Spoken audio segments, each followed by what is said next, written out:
Hi hello నమస్తే welcome to సర్కార్ TV నేను మీ మధు. మరో 10 రోజుల్లో కోట్లాది మంది తెలుగు ప్రేక్షకులు ఎప్పుడెప్పుడా అని 1000 కళ్ళతో ఎదురు చూస్తున్న బిగ్ బాస్ 9 రియాలిటీ షో ప్రారంభం కానుంది. ఎన్నడూ లేని విధంగా ఈ సీజన్కి విపరీతమైన హైప్ క్రేజ్ ఏర్పడింది. అందుకు కారణం ఈసారి సామాన్యులు బిగ్ బాస్ హౌస్లోకి అడుగు పెట్టబోతున్నారు అని ఒక టాక్. అది కూడా అగ్ని పరీక్ష అనే షో ద్వారా స్పెషల్ జ్యూరీ మెంబర్స్ చేత ఎంపికైన కంటెస్టెంట్స్ మాత్రమే ఈ బిగ్ బాస్ హౌస్లోకి చేరబోతున్నారట. ముగ్గురిని బిగ్ బాస్ హౌస్లోకి నేరుగా పంపుతారు. మిగిలిన వాళ్లకు పోలింగ్ నిర్వహించి టాప్ 2 ఓటింగ్ వచ్చిన వాళ్ళని పంపుతారట. నిన్నటి వరకు అగ్ని పరీక్షకు సంబంధించిన 3 ఎపిసోడ్స్ జియో హాట్‌స్టార్లో స్ట్రీమింగ్ అయింది.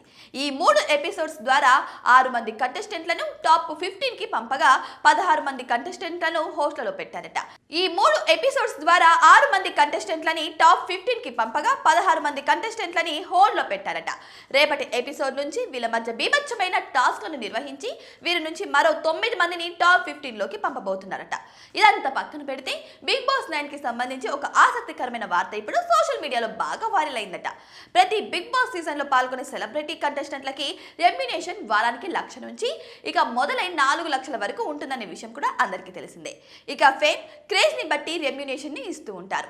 అయితే ఈ సీజన్ లో సామాన్యులు కూడా రాబోతున్నారు కదా, మరి వాళ్ళకు రెమ్యునేషన్ ఏ రేంజ్ లో ఉంటుంది అనే సందేహం అందరిలోనే ఇప్పుడు రావచ్చు. అయితే ఇక అందుతున్న విశ్వసనీయ వర్గాల సమాచారం ప్రకారం సామాన్యులకు వారానికి 25,000 రూపాయల రెమ్యునేషన్గా ఇస్తారట.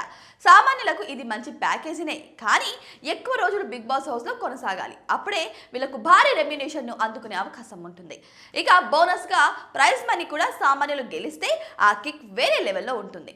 ఇక చూసుకుంటే ఈ యొక్క షో ద్వారా ఎంతో మంది మనం కూడా ఇలా సాధించవచ్చు అనే నమ్మకాన్ని ఇస్తుందట. ఇకపోతే అగ్ని పరీక్ష షో ద్వారా కేవలం 5 మంది సామాన్యులను మాత్రమే బిగ్ బాస్ హౌస్లోకి పంపుతున్నారు. కానీ మొత్తం హౌస్లో సామాన్యుల సంఖ్య 9, సెలబ్రిటీల సంఖ్య 9 ఉంటుందట. అగ్ని పరీక్షలో ప్రేక్షకుల దృష్టిని ప్రత్యేకంగా ఆకర్షించిన ప్రసన్న కుమార్ మీకు గుర్తున్నాడా?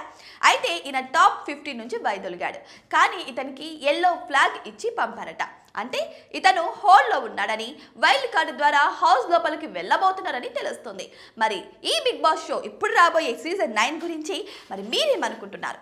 మీ అభిప్రాయాన్ని కామెంట్ బాక్స్లో కామెంట్ రూపంలో తెలియజేయండి. ఇటువంటి మరిన్ని ఇంట్రెస్టింగ్ అప్డేట్స్ కోసం మా ఛానల్ని సబ్స్క్రైబ్ చేసుకోండి.